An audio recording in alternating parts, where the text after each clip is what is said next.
This week we're going to take a look at Alabama and their loss against Tennessee and some things that I see from them that they need to do a little bit better job of, and maybe some adjustments they need to do and make in who they want to be and who they are. We're going to jump right in. The very first thing we're looking at right here is just the negative plays. And if you're looking at Alabama and their negative plays, they actually had 9 negative plays as far as tackles for loss. That is a huge number. And then, of course, they had 3 sacks as well. Milroe holding the ball too long. We're going to look at that later, but we're just looking at some of the negative plays. And right here, in an empty set there and bunch, they're trying to run pin and pull to the left with the quarterback. And they love to run outside. I get it. He's got speed and all that stuff. Great. And they're unbalanced set, but trying to get this tight end to block down on a defensive end that's pretty good. It's going to be tough. Should probably base this guy and not allow him to get this penetration. Once he gets this penetration, this tight end's not able to get there quick enough. Penetration knocks off both these pullers. And once these pullers get knocked off and not able to get out in front of Milroe, now you've got a linebacker running free, a guy with speed. And this turns into a negative play right here. This is on a 2nd and 5, right here, red zone goal line area in the first quarter. So right there, running wide, tight end's trying to down block on a defensive end that's a little bit better than his skill set has, and it knocks off both pullers. They're able to run it down there for one of the tackle for losses. They had 9 tackle for losses to Tennessee. And this was a huge one right here in the first quarter, trying to stop momentum from Alabama, keeping them off the scoreboard. And big play there on an outside run, pin and pull. Another look here, and this is an odd design. I'm really not sure what in the world's going on here. They're pinning and pulling over here to the right for the possible quarterback run, and they hand the ball out here wide. I guess thinking this defensive end is going to squeeze. Whenever this guard right here blocks back, he actually blocks him into the play, and he's actually got his butt away from where the ball ends up going, so he's pushing him into the play. Everybody else is keeping contained. Way too many guys right here with their eyes in the backfield. I mean, look at this. This is a -7 play on a 2nd and 5.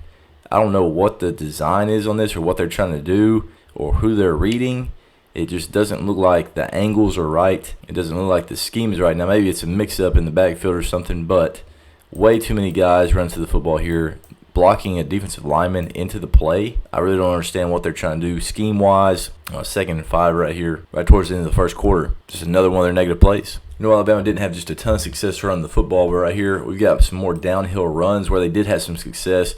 And I thought that whenever they actually did get in some momentum, some rhythm, they run the ball downhill, running inside zone. I know you don't want to look like Tommy Rees all the time, just run duo over and over, but that allows this guy to get comfortable, and we'll talk about that later as well. But they only averaged 2.2 per rush, which is not very good, but they only ran the ball 30 times, and 14 of those were from Jalen Milroe, and those were some scrambles, some called runs, all that stuff. But a lot of times when they got downhill, I mean, this box is really good right here in 20 personnel. They're even. They got 6 guys to block, and they got 6 guys to run at.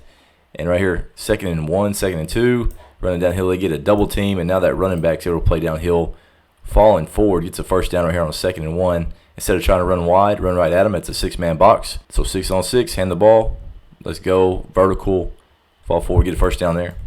Another play right here where they've got some pullers, and this time they're running GT instead of pin and pull. They got tight in here, so everybody's down blocking back.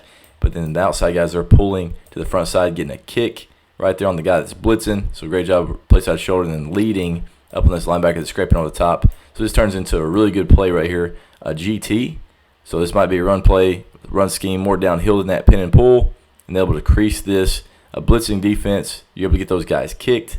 They get everybody taken care of as far as down blocking, not letting these guys get penetration, knock off these pullers. So again, a little bit more downhill run. You got a GT, you got inside zone, and they're having some success right here. This is right at the start of the fourth quarter. Just running some GT on a 2nd and 8, getting a first down right here. Wish they'd run just a little bit more of that GT, a little bit more downhill. Very last look right here. Again, red zone goal line. And I know there's always an option to throw the ball outside, but right here, they're just in a 21 personnel set. So you got tight end, you got fullback, and they're running inside zone duo, whatever you want to call this, right at them. And right here, they are getting some movement. They have a guy jump out of the gap. There's your tight end that's mollywopping somebody. He jumps out of the gap. Fullback just works straight up to that safety or linebacker that's working down, and it's just a walk-in. Of course, they have to account for Jalen Milroe and his legs. He doesn't even fake this. I mean, it's not almost just the details on this. Not very good. He's just kind of sitting there, kind of hopping around, not doing anything, not doing his part, and trying to get this to crease. And still people are, like this safety, are trying to check him. If he sprints out right here, you're going to take 1, 2, possibly 3 guys wide with you. So right there, you've got to do your job as a quarterback and sprint out right there. But they still get a walk-in right here. Again, probably because they're not used to these guys just, hey, we're just going to run the ball downhill. I mean, they had some calls, and they just throw fades randomly. They did have some success, and they also had a pick on it. But right there, a little bit more downhill run game as opposed to that wide run, I believe, would make these guys a little bit more comfortable, maybe average a little bit more than 2.2 a rush. Next thing everybody's going to talk about and look at is Jalen Milroe and his struggles. I mean, he's 25 of 45. He averaged 5.3 per completion, so really not very good. And just right here, lack of concentration. Again, this is starting the game. I mean, I get it. It's probably loud, probably pretty wild place. This ball just hits him right in the hands. Center maybe brings it a little bit hot, hits him in the chest. Maybe he's not ready for it. Whatever it is, this poor communication, again, starts the game off with zero momentum, hits him in the chest. They're lucky to recover right here, not give him an easy chance for a field goal here on the very first possession. But just kind of my thoughts right here on this. You've got to protect Milroe a little bit more. I mean, this is one of those things that Tommy Rees last year had to figure out as far as what to call. And to me, it seems like they're still calling this offense like it's Michael Penix back there. And Jalen Milroe is not Michael Penix. They have him dropping back. They had Jalen Milroe with 45 passes. It should be a little bit more like what Nico did. Nico did 27 dropbacks, 27 passes. Now, of course, he's not even the player that Jalen Milroe is, but to have Milroe drop back 45 times, and I'd say probably at least 5 more, so I'd say 50 times in a game, because about 4 or 5 of them were scrambles and didn't show up in the box score as far as passes. If you have Jalen Milroe drop back 50 times, whether 80% of those were straight dropbacks, that's not his wheelhouse. He's not great at that. So right here, you've got to run the ball a bit more, put him in a little bit better situation. Right here on this one, again, I get it. I mean, it's loud down there. Guard doesn't get off on the snap. You get a free rusher right here. Milroe just looks like he has no clue what's going on. He has no awareness as far as pocket movement. He looks like he's not the best athlete on the field right here. He's just playing slow, which I get. There's a D tackle in your face. But when you're the best athlete on the field, you don't hesitate right here. You get out and you make something happen. But right here, Tennessee getting off on the snap. Again, crowd noise, I get it. Kneeling's crazy. But still, got to be a better football player than this. Here's a look right here. I think of putting Milroe in just a poor position. I don't really know what you think you're trying to do on this. 6 men up. You got 5 to protect. They motion the back out. So this safety, this is on a 3rd and 2. Look at where the guy that's supposed to be guarding him is.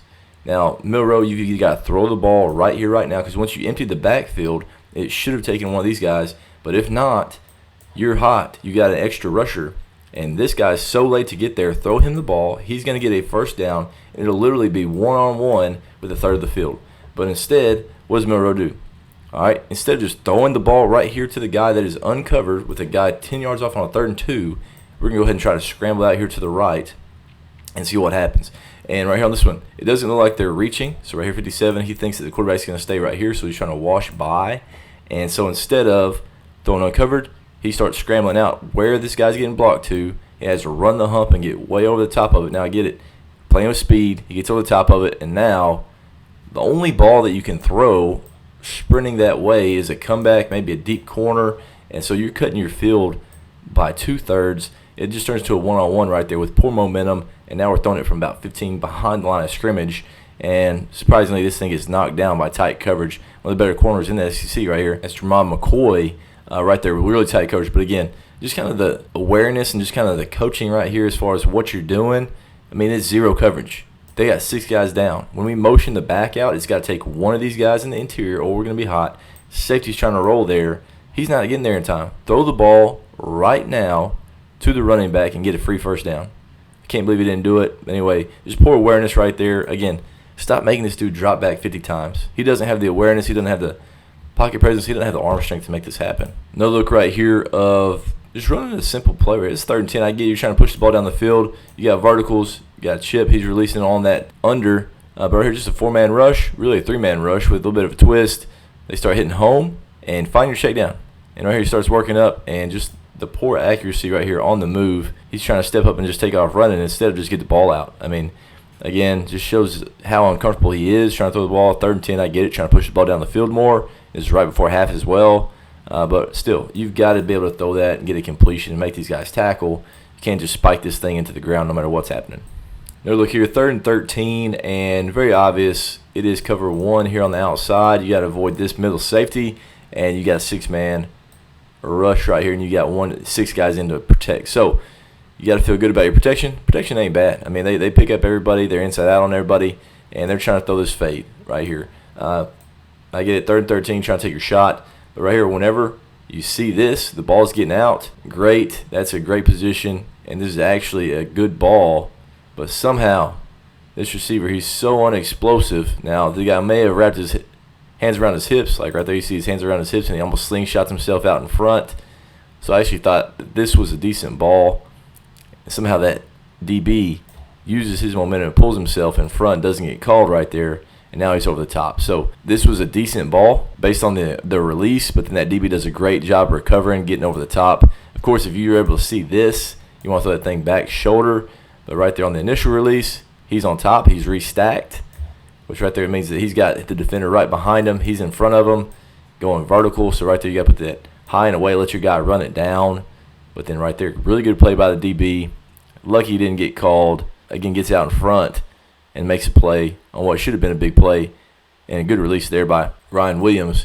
Ended up getting over the top, but then unbelievable adjustment by Tennessee DB. We're here on 3rd and 6, a little bit of motion, and again, it's cover 1 from Tennessee. Going to bring 6-man pressure, and right here, yellow zone, they're on the 7-8 yard line. This is almost the second week in a row where there's a safety.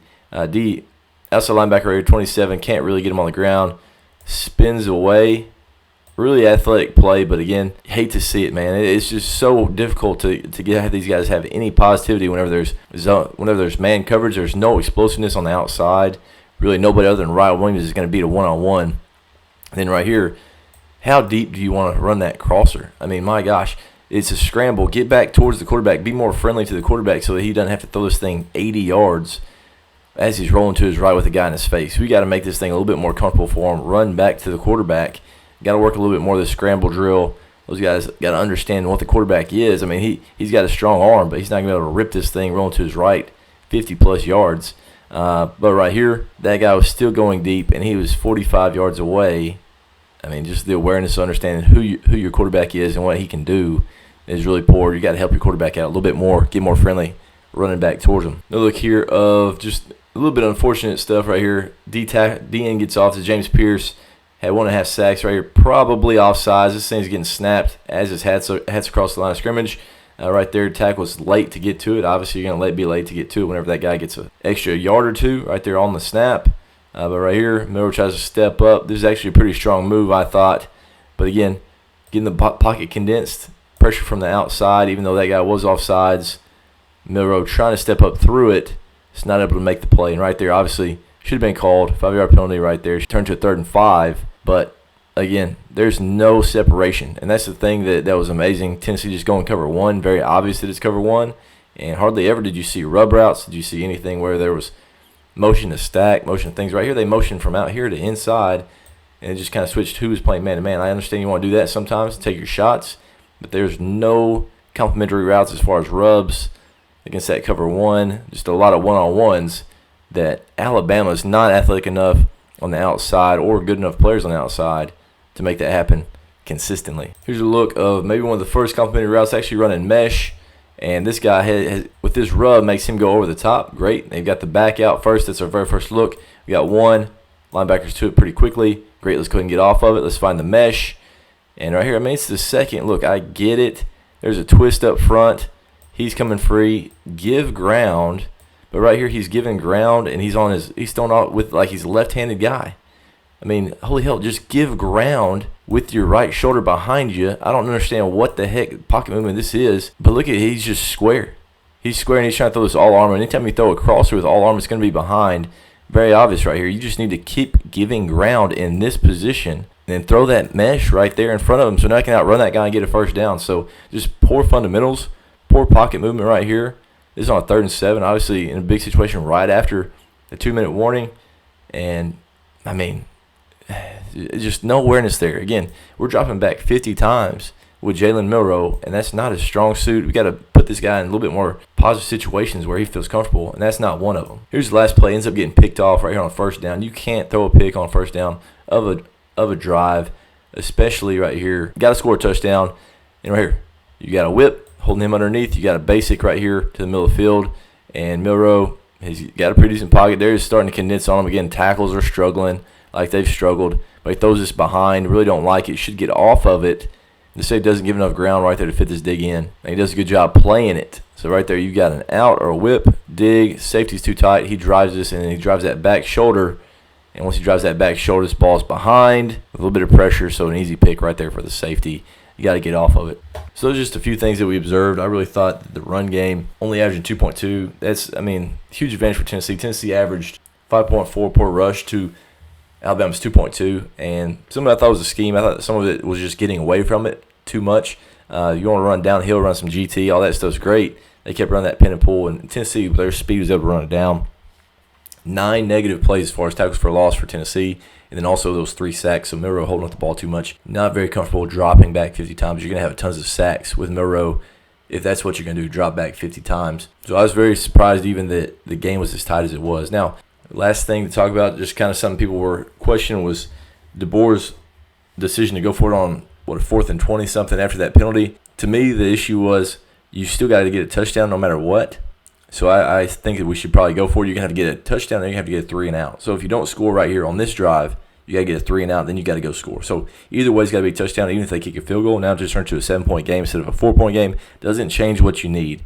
So he goes for it, thinking, hey, if I get this, I've got a chance to score this drive. If I don't get this, I've still got to get a 3 and out, and I've got a chance for a kick return. So I feel like he thought the percentages were better right there. I'd probably roll with that as well, because you still got to get a touchdown, which is very unlikely with the way that they've been playing offensively. And you've got to get a 3 and out if you don't score after you make that 4th down. So I thought it was a good decision. I thought it was the only decision he had. There were really no good decisions at that point, but I think he made the best one as far as percentages and giving his team a chance to make some plays. But I really appreciate you guys watching. Let us know where we missed, what we think Alabama's chances are going forward, and if they're going to fix the things, or if it's one of those things that's going to be an off-season, maybe personnel change, maybe get some more playmakers on the outside, get some better running backs, whatever it is, get some better tackles as well. So, I mean, the guys up front, they don't get enough credit whenever things are good. They don't get enough blame when things are bad. So I think it's one of those things, they need some new pieces kind of all the way around. But I know that's hard to say for Alabama because they've got one of the most talented rosters in the country. But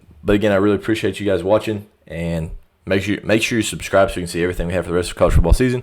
And see you guys again in the next video.